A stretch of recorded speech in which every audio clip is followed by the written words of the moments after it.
अभिवादन स्वीकार कीजिए ब्रजेश मिश्रा का और आप देखना शुरू कर चुके हैं द डिबेट। बहनों भाइयों, भारतीय हिंदू समाज में वर्ण व्यवस्था के वर्गीकरण का मुद्दा इन दिनों उत्तर प्रदेश में राजनीति के प्रमुख केंद्र बिंदु में है। क्या है ये वर्ण व्यवस्था और शूद्र उसमें कहाँ पर आते हैं, और इसको लेकर जो राजनीति उत्तर प्रदेश में शुरू हुई है, ये दलितों और पिछड़ों को एक अलग तरह से राजनीति में ले जाने की कोशिश। क्या है इसका कारण? रामचरितमानस से की कुछ पंक्तियों से शुरू हुआ विवाद शूद्र तक पहुंच चुका है। आज हमारी परिचर्चा का प्रमुख केंद्र बिंदु यही है। बहनों भाइयों, उत्तर प्रदेश में जिस प्रकार की राजनीति हो रही है, उसने एक नए भविष्य में एक नई तरह की राजनीति के संकेत दिए हैं। कब की राजनीति के? कमंडल और मंडल के समय की। आप ध्यान करिए कि 90 के पहले की और 90 के बाद के कुछ समय तक की जो उत्तर प्रदेश की राजनीति रही है, उस राजनीति का प्रमुख केंद्र बिंदु था जातीय व्यवस्था, वर्ण व्यवस्था और उसी के हिसाब से वोटों का ध्रुवीकरण। लेकिन 2014 के बाद से आप महसूस कर रहे होंगे कि इस देश की राजनीति पूरी तरह से बदल गई।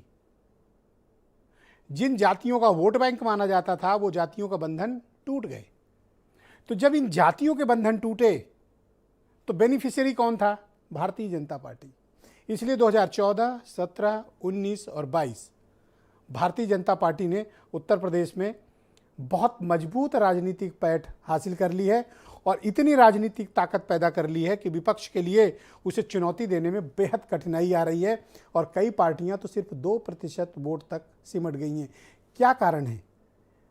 और अब जब रामचरितमानस के विवाद के पश्चात ये नया विवाद उत्पन्न हुआ है, ये नया विवाद किस प्रकार की राजनीति का संकेत दे रहा है और इस नए विवाद का बेनिफिशियरी कौन है और इसमें नुकसान किसे हो रहा है, इन सब प्रमुख पहलुओं पर हम चर्चा करेंगे और बात भी करेंगे। वरना क्या कारण है कि स्वामी प्रसाद मौर्य ने जो विवाद को उत्पन्न किया, रामचरितमानस की कुछ पंक्तियों से शुरू हुआ विवाद, अखिलेश यादव को महायज्ञ और टेम्पल में जाने से रोकने की कोशिश और मुर्दाबाद के नारे, और उसके बाद समाजवादी पार्टी की तरफ से कड़ी प्रतिक्रिया, और आज गर्व से कहो हम शूद्र हैं एक होर्डिंग लगा दी गई समाजवादी पार्टी के मुख्यालय के बाहर। यानी अब राजनीति पॉलिटिकली नहीं, वर्टिकली डिवाइडेड है जातियों के बीच, उच्च जाति वर्सेज शूद्र। क्या इस तरह की राजनीति को उत्तर प्रदेश में केंद्र बिंदु में लाने की कोशिश है? क्या वाकई में पिछड़ों और दलितों को उनके हक की बात है, या फिर ये सिर्फ एक राजनीतिक फायदे का हथियार? इस राजनीति से उत्तर प्रदेश में क्या तब्दीलियां होंगी?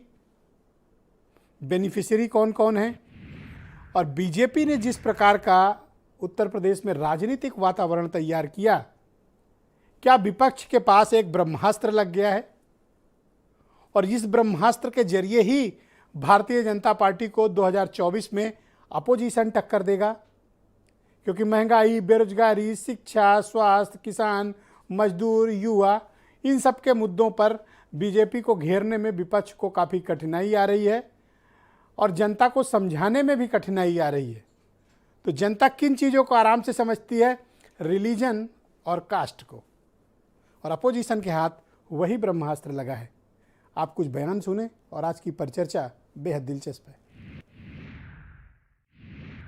बीजेपी के लोग पिछड़ों को शूद्र, दलित को शूद्र मानते हैं।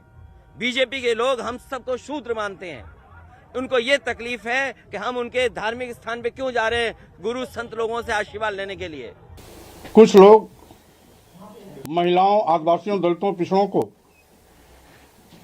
अपमानित करना, गाली देना, मारना, पीटना, भेदभाव उनके साथ करना ही अपना धर्म मानते हैं। और दुर्भाग्य ये है कि भारतीय जनता पार्टी भी ऐसे लोगों के साथ खड़ी है जो शूद्र समाज में आने वाले आदिवासियों, दलितों, पिछड़ों एवं समूचे महिला समाज को अपमानित करना ही अपना धर्म मानते हैं। ये जो बोल रहे हैं वह नहीं बोल रहे हैं, ये श्री अखिलेश यादव जी बोल रहे हैं और उनकी जो मानसिकता है वह बोल रही है। बाकी वो कितने घाट का पानी पी करके आज समाजवादी पार्टी में जो बोल रहे हैं उनके बारे में आप जानते हैं। और धर्म एक अलग चीज है, हम सब धर्मों की इज्जत करते हैं। उत्तर प्रदेश में रामचरितमानस के बजाय चर्चा इस बात की होनी चाहिए कि बेरोजगारी अपनी चरम सीमा में है। उत्तर प्रदेश में जितने भी कॉलेज हैं वहाँ पर जो है अध्यापक नहीं है, इस पर चर्चा होना चाहिए। छात्रों के भविष्य के बारे में चिंता होनी चाहिए। शराब सस्ती और एजुकेशन महंगी हो रही है, इस पर चर्चा होनी चाहिए कि राजनीति का मुद्दा नहीं होना चाहिए। ये हमारा स्टैंड है। तो बहनों भाइयों, आज की परिचर्चा राजनीतिक भी है, सामाजिक भी है और जो सामाजिक विकृतियां हैं उसको लेकर भी है। हमारे साथ आज की चर्चा में सुनील सिंह साजन समाजवादी पार्टी से हैं, अरुण राजभर बीएसपी से हैं, आसिम वकार एमआईएम के प्रवक्ता हैं और पंडित अमरनाथ मिश्रा अयोध्या सद्भावना समिति के अध्यक्ष, केशव देव मौर्य जी महान दल के राष्ट्रीय अध्यक्ष हमें थोड़ी देर में ज्वाइन करेंगे और दुष्यंत जादौन भारतीय जनता पार्टी के लीडर हैं, मेरे साथ इस कार्यक्रम का हिस्सा हैं और वीरेंद्र सिंह जी